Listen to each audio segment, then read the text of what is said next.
اللہ کسی قوم کو ذلیل اور رسوا نہیں کرتا جب تک وہ اللہ کے حکموں کا انکار نہیں کرتی۔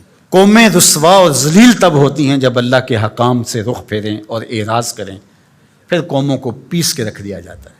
ماضی کے اندر جو قوموں کو عذاب دیے گئے تھے وہ حصی تھے، اور حضور علیہ الصلوۃ والسلام کے بعد جو عذاب آتے ہیں وہ حصی نہیں ہیں، وہ معنوی ہیں۔ ماضی کے اندر جو قوموں کو عذاب دیے گئے، ان پہ پتھر اترے، ان کے اوپر چوہوں کا عذاب آیا، ان کے اوپر مینڈکوں کے عذاب آئے، طوفان آئے، ڈبو دیے گئے، ان کی شکلیں مسخ کر دی گئی، خنزیر اور بندر بنا دیا گیا، مختلف صورتوں میں تبدیل کر دیا گیا۔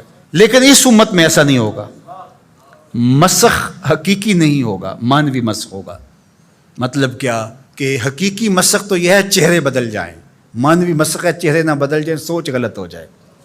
یہ ہے مسخ مانوی، اندر بدل جائے، اور وہ عذاب مانوی ہوگا، اور اس عذاب مانوی کی صورت تشتت ہے، افتراق ہے۔ قومیں جب افتراق میں مبتلا ہوتی ہیں تو یہ اللہ تعالیٰ جل شانہ کی ناراضگی کا روپ ہوتا ہے۔ اللہ تعالیٰ جل شانہ جب کسی سے ناراض ہو جاتا ہے تو ایک تو اس قوم سے، سورہ یاسین کا ابتدائیہ دیکھیے، جب حبیب النجار نے آ کے ان 2 فرستادگان کے لیے کہا تھا کہ یہ اللہ کے فرستادہ ہیں اور تم سے مانگتے کچھ نہیں ہیں، اور تم ان کو قتل کے درپے ہو گئے ہو، لیکن انہوں نے حبیب نجار کو بھی دھر لیا، اور پھر نتیجہ کیا ہوا کہ ان کو بھی شہید کر دیا، اور جو فرستادگان الہی آئے تھے، پیغمبر آئے تھے، ان کو بھی شہید کر دیا۔ اور سورہ یاسین میں وہ سارا واقعہ موجود ہے، اور وہاں پڑھیے اللہ نے جو ان کے اوپر عذاب نازل کیا۔ ایک تو وہ چیخ تھی جس نے ان کو آ لیا، اور پھر وہ جو ہے وہ اپنے گھروں میں گرے پڑے ہو گئے۔ اور دوسرا جو عذاب اللہ تعالیٰ نے دیا اس قوم کو، اللہ تعالیٰ نے فرمایا پھر ہم نے ان کی طرف کوئی ہادی بھیجا نہیں۔ ذرا غور کیجئے، یہ باریک عذاب ہے، یہ مانوی عذاب ہے۔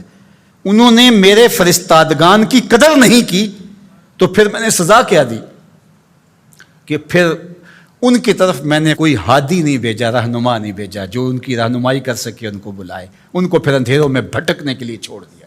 تو یہ بات ذہن میں رکھیے گا، جب قومیں تشدد، ناقدری، اچھے لوگوں کو نظر انداز کرنے کا مزاج پیدا کرتی ہیں تو پھر ان کے اوپر جو عذاب بھیجے جاتے ہیں ان میں سے ایک عذاب کہ پھر وہ حقیقی قیادت سے محروم کر دیے جاتے ہیں۔ آج میرے وطن اور عالم اسلام کی جو حالت ہے، ہم اس وقت قیادت کے اعتبار سے یتیم ہیں۔ یہ الگ بات ہے کہ ہر بندہ دعویٰ کر رہا ہے کہ میں ہی نجات دہندہ ہوں اور میں ہی قائد ہوں۔ مذہبی لوگ بھی، سیاسی لوگ بھی، سب کہتے ہیں کہ میرے بغیر تو چرخ کا پہیہ ہی نہیں گھوم سکتا، میں ہی سب کچھ۔ لیکن حقیقی طور پہ اگر دیکھیں تو یہ امت بے امام ہے۔ اس وقت ہمارے پاس قیادت کا فقدان ہے، اگرچہ قائدین کی بہتات ہے، لیکن قیادت، حقیقی قیادت جو درد امت کا مداوع کر سکتی ہو، جو ضرورت کی کفیل ہو، وہ قیادت آج ہمارے پاس نہیں ہے۔ اقبال نے بھی کہا تھا، اٹھانا پھر کوئی رومی عجم کے لالہ زاروں میں، وہی آب و گل ایراں، وہی تبریز ہے ساکی۔ اور دوسرے مقام پہ یہاں کے حالات کا، چمن میں رخت گل شبنم سے تر ہے، سمن ہے، سبزہ ہے، باد سحر ہے، مگر ہنگامہ ہو سکتا نہیں گرم، یہاں کا لالا بے سوز جگر ہے۔